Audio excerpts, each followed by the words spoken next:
saja? Enggak, Allah kasih ujian.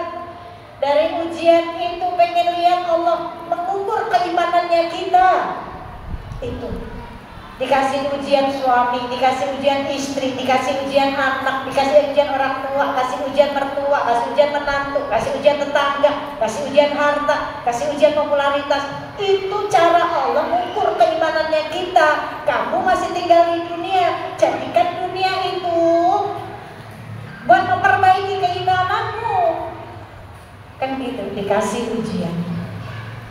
Dulu saya begitu, seperti takut kehilangan makhluk, takut. Padahal Allah mah gak ninggalin kita, Allah gak ninggalin saya. Buktinya sampai sekarang saya bisa nyekolahin anak-anak. Berarti kan masih dikasih rezeki sama Allah. Allah gak pernah ninggalin kita, Bu. Makhluk ninggalin kita, suami ninggalin saya, tapi Allah gak ninggalin. Ya orang suami saya milik Allah. Kalau nanti anak ninggalin saya, ya anak saya bukan milik saya. Kita cuma disuruh menemani, Bu.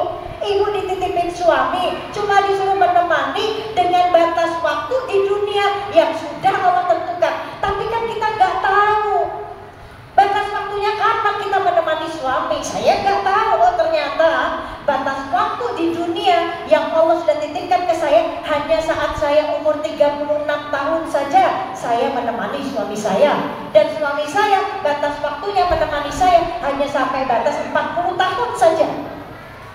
Itu yang sudah ditentukan sama Allah.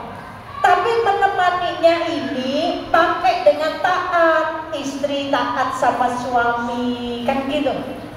Kita dikasih anak, bukan milik kita, Bu. Kita cuma disuruh menemani di dalam rahim kita, di dalam kandungan, saat ngelahiri, saat menyusui, saat dia sakit. Kita menemani selama di dunia.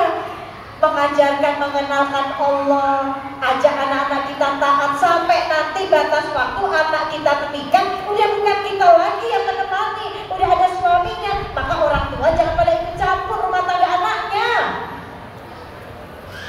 Biarkan mereka, kita udah cukup untuk menemani. Batas waktunya udah selesai. Si anak perempuan kita udah punya yang menemani, yang bertanggung jawab. Kita udah selesai tanggung jawab kita. Tugas kitanya cuma doain, temanin dalam doa. Itu orang tua yang baik. Bukan ngompor-ngomporin anaknya, bukan musuhi menantunya. Jangan, Bu, jangan cemburu dengan menantu. Misalkan nih kita punya anak laki-laki, ya, atau kita punya anak perempuan, jangan merasa itu anak kita harus ikut campur. Jangan pikir, jangan cemburu sama menantu kita kalau suaminya sayang banget sama istrinya. Jangan akhirnya kita nyuruh pilih istrimu atau aku. Jangan, Bu, kejem banget. Itu cuma ada di sinetron, udah. Di dunia jangan. Di dunia jangan kayak gitu. Jangan. Kita ini hidup pengen cari ridhonya Allah. Biarkan Allah ridho dengan kehidupan kita. 2014. Saat Allah ambil yang terakhir, ya, waktunya jam berapa zuhur? Jam berapa sih sekarang, Bu? Oh, jam 11 kurang 10 menit lagi lah. Bu, sewaktu beliau meninggal, almarhum suami saya minta dibacakan Fatihah ya, mungkin supaya Allah selamatkan, Allah ampuni segala dosanya, Allah hitung amal jariahnya selama dia berdakwah, semoga menjadi tabungannya dia di yaumil qiyamah, semoga jadi amal jariahnya beliau di alam kubur.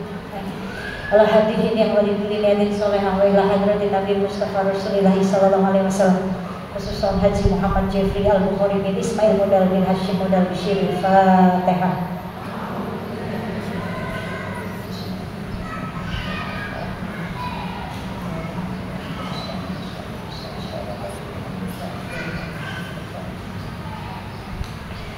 Saat beliau satu hari mau meninggal, makanya kenapa saya bilang, Bu, mati itu bukan buat yang tua, yang muda juga mati. Mati itu bukan buat yang sakit, yang sehat juga mati. Ya, kematian itu membawa hikmah, kehilangan itu membawa hikmah yang luar biasa. ada tarbiyah dari Allah. Satu hari saat beliau mau meninggal, yang saya nggak tahu kalau hari itu harus meninggal, orang sehat masih muda kan gitu. Mikirnya saya sama beliau bisa sampai nenek-nenek, kakek-kakek kan gitu. Tetapi kan jalannya Allah lebih indah. Ya.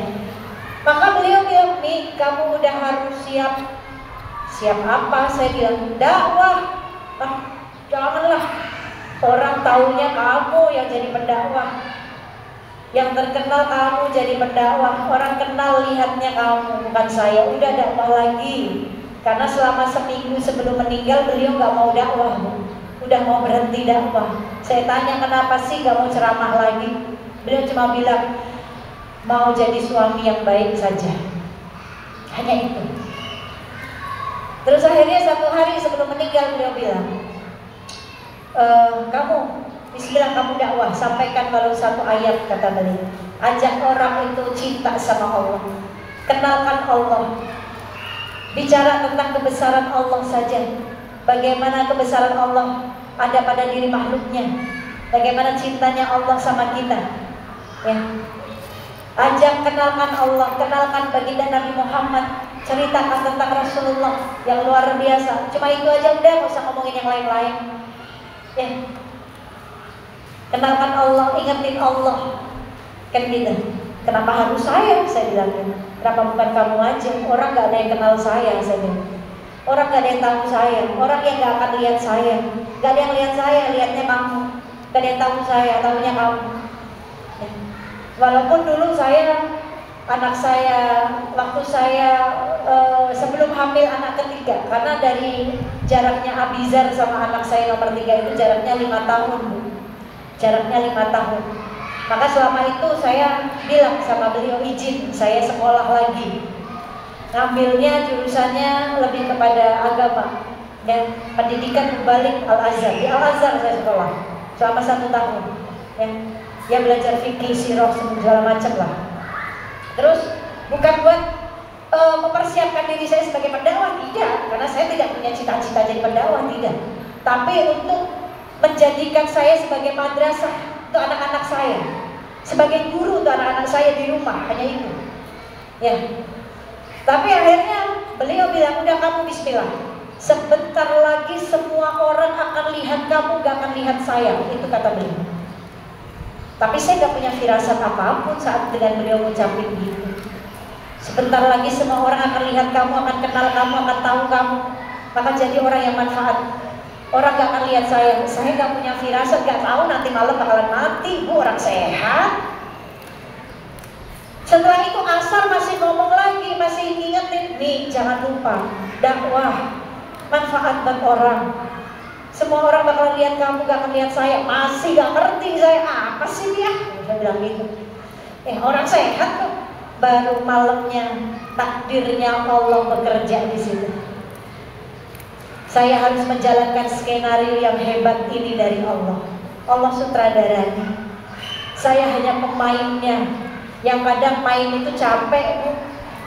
Ya, capek gak jadi pemain? Capek. Jadi pemain di dunia itu capek, melelahkan. Ya memang dunia tempat melelahkan kita. Dunia dengan segala ujian-ujiannya bikin kita lelah. Tapi jangan lupa, saat ini ada yang lebih lelah. Siapa yang lebih lelah? Saudara-saudara kita di Palestina. Mereka lebih lelah dari kita. Mereka setiap hari menunggu kapan mereka merdeka, kapan mereka bisa tidur dengan nyamannya, kapan mereka bisa makan dengan enaknya, kapan mereka bisa merdeka, anak-anak kecil bisa berlari ke sana kemari bermain tanpa takut ada serangan udara, tanpa takut akan dibom rumahnya, tanpa takut kehilangan ibunya, tanpa takut dia akan kehilangan keluarganya. Mereka yang lelah saat ini bukan kita. Kita cuma diuji, kita cuma lelah diuji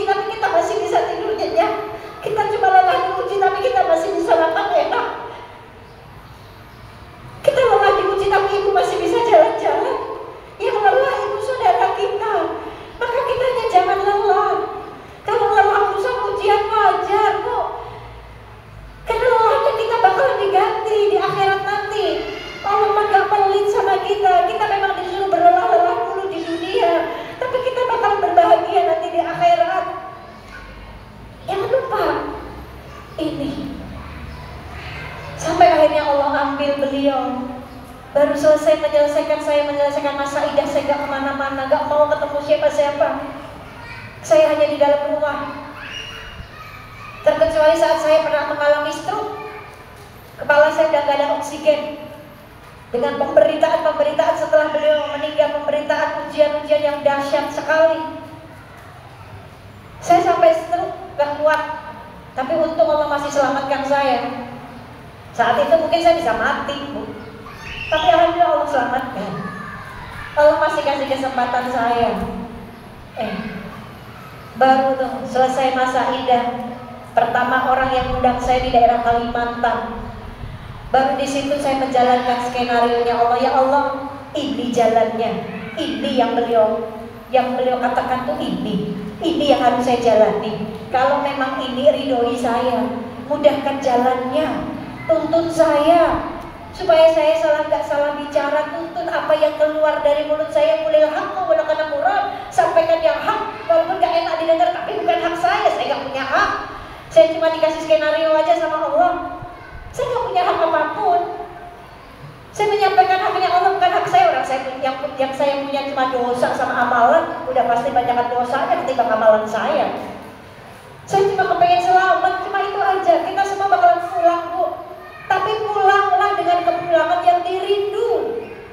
Kepulangan yang dirindu itu saat Allah panggil kita, ya ayatuhan nafsul mutmainnah, irji'i ila rabbiki radiyatan mardiyah, fadkhuli fi ibadi wadkhuli jannati. Ini kepulangan yang dirindu sama Allah. Maka pulanglah. Kalau kita pulang ada yang ngerinduin kita, senang, Bu. Ibu pulang dari acara ini, di rumah biasa aja, suaminya gak nungguin, anak biasa aja, gak enak. Tapi saat kita pulang, kita dirindukan sama yang berhak memiliki kita. Itu nikmat. Tadi, wahai jiwa-jiwa yang tenang, kata Allah, kembalilah kepadaku dengan hati yang ridho dan aku ridhoi. Masuklah bersama golongan hamba-hambaku dan masuklah ke dalam surgaku. Itu kepulangan yang dirindukan oleh Allah. Maka mintalah kita pulang seperti itu. Insya Allah kita semuanya husnul khotimah. Baru 2014, setelah kehilangan beliau, saya kejar dunia, Bu. Karena saya pikir anak saya 4, saya harus cari nafkah buat mereka. Semua job saya ambil, urusan dunia, urusan di TV ya, semua. Sampai akhirnya lihat 2014 Allah kasih ujian. Karena mungkin saya masih banyak lalainya. Harta gak menjamin kita bahagia, bukan. Kalau kita lalai ibadah sama Allah, harta itu bisa melalaikan kita, popularitas bisa melalaikan kita. Sampai akhirnya 2014, kalau bukan Allah yang nyelamatin saya, siapa? Itu cara Allah. Terkepung di api gak bisa keluar. Kalau logikanya saya udah mati sama anak-anak saya saat itu. Gelap api di mana-mana, panas sesek banget. 2014, kalau bukan Allah yang nyelamatin, siapa? Saya teriak-teriak gak ada orang yang denger buat nolongin saya. Tapi di situ Allah ingin kasih lihat sama saya, nih, aku ini deket. Jadi jangan jauh-jauh darimu, kata Allah. Allah itu dekat, sedekat urat tadinya kita, Bu. Jadi jangan jauh-jauh, jangan ninggalin Allah kalau kita dikasih ujian. Jangan ninggalin, jangan jauh-jauh. Kita dijauhin sama manusia, silakan. Yang penting Allah gak ngejauhi kita. Kita ditinggalin sama manusia, silakan urusan dia. Yang penting Allah tidak ninggalin kita, dan jangan kita ninggalin Allah. Ini. Sampai saya selamat. Tadi saya bilang, kalau urusannya mustahil nih, saya bisa selamat dari kebakaran itu. Mustahil. Tapi Allah memberikan caranya. Allah kasih ya dengan cara yang lebih mustahil lagi, kata saya. Saya bilang saya mustahil selamat dari kebakaran itu, tapi Allah kasih caranya, Allah lebih mustahil lagi. Buktinya saya selamat. Lihat, saudara-saudara kita di Palestina, ada anak bayi udah keruntuhan, Bu, masih hidup. Yang sesuatu yang mustahil bagi kita, betul nggak? Tapi Allah punya cara yang lebih mustahil lagi buat nolongin kita. Maka jangan putus asa dengan rahmatnya Allah. Jangan. Apapun ujiannya, ridho. Ridho dulu nih, lapang dulu hatinya. Kalau hati kita lapang, jalannya mudah. rezeki mudah, taatnya mudah. Insya Allah kita husnul khotimah. Baik, ini saja yang bisa saya sampaikan, kurang lebihnya. Terima kasih, jazakumullah khairan katsiran sudah menyumbangkan rezekinya untuk saudara-saudara kita di Palestina melalui KNRP. Insya Allah kita amanah dan harta yang kita titipkan hari ini insya Allah menjadi saksi di yaumil qiyamah buat ibu-ibu semuanya. Ya, Allah tolong orang tua kita di yaumil qiyamah, Allah tolong saudara, Allah tolong suami, anak, semua ditolong sama Allah. Asbab kita menolong agamanya Allah, asbab kita menyelamatkan bumi Palestina dengan caranya kita. Yang terakhir, nanti deh kita doa dulu ya. Kita doa dulu sama-sama dan kita minta sama Allah hari ini. Semoga asbab ketulusan doanya kita, asbab jihadnya kita dengan doa, semoga doa ini mampu membawa keselamatan saudara-saudara kita di Palestina. Semoga dengan doa ini mampu membawa kemerdekaan, kemenangan untuk saudara-saudara kita di Palestina. Semoga semuanya damai, semuanya tenang, semoga semuanya selamat, kita pun juga selamat di yaumil qiyamah, kita selamat. Astagfirullahaladzim.